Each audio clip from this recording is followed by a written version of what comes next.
আমরা এখানে আসছিলাম যশোর ভাটপাড়া 11 শিব মন্দিরে।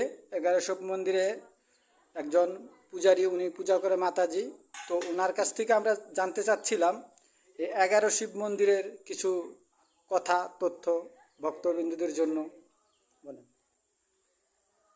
মানে এই মন্দির করেছে যে তাদের নামটাম না। নমস্কার। জয় শিব শম্ভু, জয় শিব শম্ভু, জয় শিব শম্ভু, ভোলানাথের জয়। এ জায়গায় রাজা থাকতো, সেই রাজার মেয়ের নাম ছিল অভয়া। সেই অভয়ার আর কি বিয়ে দিছিল ওনার বাবা। তা বলেছিল যে বিয়ে দেওয়ার পরে ওনার আর কি স্বামী মারা গেছিল। যাওয়ার পরে তা উনি ওনার বাবারে বললো যে বাবা আমার এরকম 11টি শিব মন্দির করে দাও, আমি বাকি জীবনটি আমি 11 শিব ঠাকুরের চরণ পূজা দিতে দিতে আমার বাকি জীবন কাটায় দেবো, আমি আর বিয়ে থাওয়া করবো না। তা ওনার বাবা আর কি 11 শিব মন্দির বানাই দিছিল। ওই রাজার নাম কি? নীলকণ্ঠ রায়, আর মেয়ের নাম অভয়া। তা উনি বানাই দিলে সেখান থেকে পুজো করতো। তারপরে ওই আর কি গন্ডগোল হলো, ওই গন্ডগোলের আগে বাবাদের চুরি করে নিল মানুষ। তো তখন মানে আমরা শুনতে পাইছি লোক মারফতে যে 11 জন 11টা শিব ছিল, শিবগুলো সব চুরি হয়ে গেছে। ওটা কি সত্যি ছিল? সব 11টি কষ্টিকাতরের ঠাকুর ছিল এই জায়গায়, সেইগুলো সব চুরি হয়ে গেছে। চুরি হয়ে গেছে। তা এই সম্পর্কে সরকার কোনো পদক্ষেপ নিছে কি বা নেয়নি? না, সরকার কোনো পদক্ষেপ নেয়নি। তা এখন আপনারা যে পুজো অর্চনা করতেছেন, এই মন্দির চলতেছে কিভাবে? এই চলতেছে এই যে এখানে আগে কিছুই হতো না। ওই গ্রামের মধ্যে একজন পুজো দিত, ওই আইসে সন্ধ্যা দিত, সন্ধ্যা দিয়ে দিয়ে চলে যেত। তা ওই আমার বাপের বাড়ি আবার পুজো করতাম আমি, এই বাবার পুজো।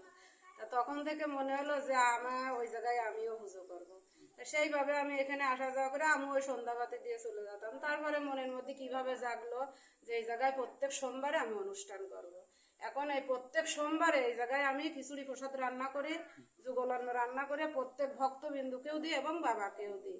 অনেক ভক্তবিন্দু হয় এই জায়গায়। তো আপনি এইসব কাজ করাতে আপনি কোনো সহযোগিতা পাচ্ছেন? কোনো সহযোগিতা আমি পাই, এই যে প্রভু যে এই যে দিচ্ছে দক্ষিণা দিয়েই আমি এই সবকিছু করেছি এই জায়গায়।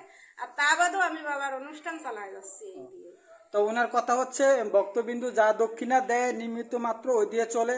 তো কোনো বিত্তমানরা যদি এই 11 শিব মন্দিরের দিকে একটু সুদৃষ্টি তাকান এবং সাহায্যের হাত বাড়ায় দেন, তাহলে 11 শিব মন্দিরটা যেরকম জাগ্রত ছিল, 11টা শিব মন্দির ছিল, 11টা শিব ছিল, হয়তো আপনাদের কৃপায় মন্দির আরও পূজা পার্বণ ভালোভাবে করতে পারবে, ভক্তবিন্দুর মুখে প্রসাদ দিতে পারবে মাতাজির, সেই কিছুই কামনা। আমার ইচ্ছা আছে যে আস্তে আস্তে যদি আমি সেইভাবেই পৌঁছাই। আগে তো কিছুই হতো না, আস্তে আস্তে অনেক ভক্তবিন্দু আসতেছে, আমার প্রসাদ চলতেছে, এই জায়গায় কোনো অসুবিধাও হচ্ছে না। আস্তে আস্তে যদি আমার ইচ্ছা অভয়ের মতন আমি যদি এই জায়গায় বাণী করতে পারি, তা আমার মতন ভাগ্যবতী কেউ এই জগতে। তো ওনার কথা হচ্ছে ওনার বাবার নাম প্রচার করবে, প্রচার করতে করতে উনি যদি দেহ শেষ করে তাও রাখে তাও ভালো, উনি বাবার নাম প্রচার করতে চাচ্ছে, ওনার লক্ষ্য একটাই।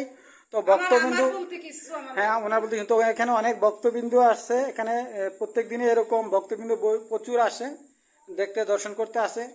তো আপনাদের সদৃষ্টি আকর্ষণ করতেছি এবং বলতেছি যে বিত্তমান যারা আছেন তারা সবাই একটু সদৃষ্টি দিবেন, যে মন্দিরটার দিকে একটু দেখবেন। দেখেন জরাজীর্ণ হয়ে আছে এখনো, এই 11টা শিব মন্দির ভেঙে পড়ে যাচ্ছে। তো যদি আপনাদের মাধ্যমে যদি কেউ সহযোগিতা হয়, সংস্কার করা যায়, তাহলে মনে হয় মাতাজির কষ্টগুলা ভালো হবে। তো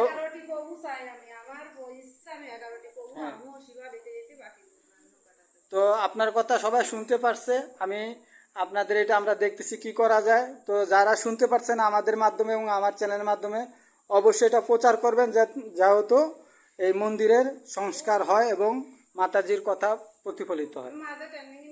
হ্যাঁ। নমস্কার মাতাজি।